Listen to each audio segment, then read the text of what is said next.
भगवान श्री कृष्ण और राधा रानी के विरह के श्राप के बारे में आखिर कौन नहीं जानता। लेकिन दोस्तों, क्या आप जानते हैं कि एक बार माता रुक्मणी और भगवान श्री कृष्ण को भी 12 वर्ष का विरह सहना पड़ा था।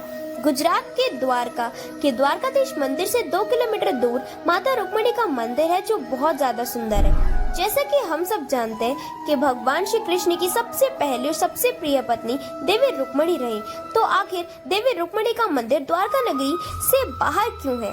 और तो और द्वारकाधीश मंदिर में भी देवी रुक्मणी अपने रुक्मणी रूप में नहीं बल्कि साक्षात लक्ष्मी रूप में है। आखिर ऐसा क्यों है? तो दोस्तों, आज के इस वीडियो में हम इसी रहस्य को जानेंगे।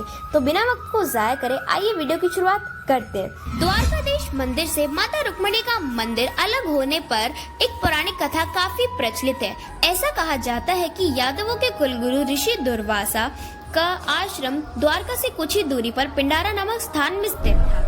एक बार भगवान श्री कृष्ण और देवी रुक्मणी को उनका अतिथि सत्कार करने की इच्छा हुई और ऋषि दुर्वासा के स्वभाव से परिचित कौन नहीं है। उनके क्रोध को तो सभी जानते हैं, यहाँ तक कि बड़े बड़े राजा महाराजा भी और देवतागण भी किसी पूजा या अन्य कार्य में उनको बुलाने से बचते हैं, क्योंकि ऋषि दुर्वासा को क्रोध बहुत जल्दी आता है, इसीलिए वे श्राप दे सकते हैं। लेकिन जिन्हें कोई प्रेम नहीं करता, उन्हें भगवान श्री कृष्ण प्रेम करना कैसे छोड़ सकते हैं? इसीलिए भगवान श्री कृष्ण ने ऋषि दुर्वासा का अतिथि सत्कार करने के लिए उन्हें बुलाया। भगवान श्री कृष्ण और देवी रुक्मणी ऋषि दुर्वासा को निमंत्रण देने के लिए उनके आश्रम पहुंच गए।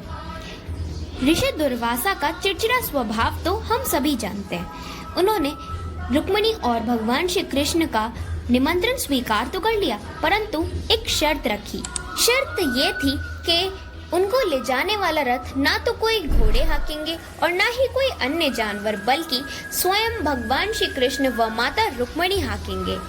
माता रुक्मणी और भगवान श्री कृष्ण ने उनकी मांग सहर्ष स्वीकार कर ली और रथ हाँकना शुरू कर दिया।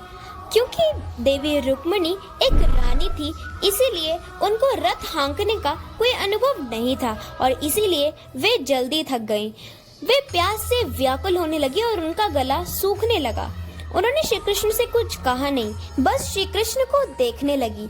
श्री कृष्ण माता रुक्मणी को देखकर ही समझ गए और इसीलिए उन्होंने अपने दाहिना चरण का अंगूठा धरती पर दबाया, जिससे एक नदी प्रकट हुई। अब यहाँ पर माता रुक्मणी ने एक बहुत बड़ी भूल कर दी। प्यास की व्याकुलता के कारण वे ऋषि दुर्वासा से पानी पीने की आज्ञा लेना ही भूल गए और उन्होंने बिना उनकी आज्ञा लिए उनसे पहले ही जल ग्रहण कर लिया।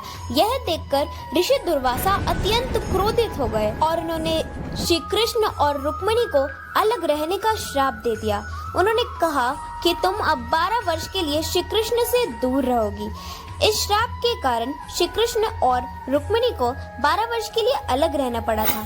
ऐसा कोई भी दिन नहीं था इस श्राप के दौरान जब श्री कृष्ण ने अपनी रुक्मणी को और रुक्मणी ने अपने कृष्ण को याद न किया हो।